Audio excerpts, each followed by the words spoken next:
1998 Jeep Grand Cherokee Laredo.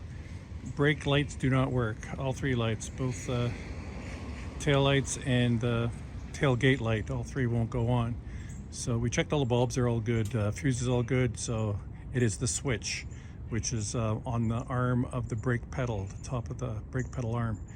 And so we're going to switch it out. This is the brake light switch part number. It is 0467133680. There's the brake pedal, and up the brake pedal arm you'll see the part we got to replace right there. That's the switch for the brake lights. I disconnected the brake light switch from the wiring harness. Okay, there's the old and the new. You can see there's it's square, except for this side on both of them has that little indentation that will go into where the switch goes. That's the square hole with one side open where the switch goes. We clip on the wiring harness to the new switch. The new switch is ready to install. The new brake light switch is installed and the brakes are working perfectly. The lights come on when you press the brakes, so it's great.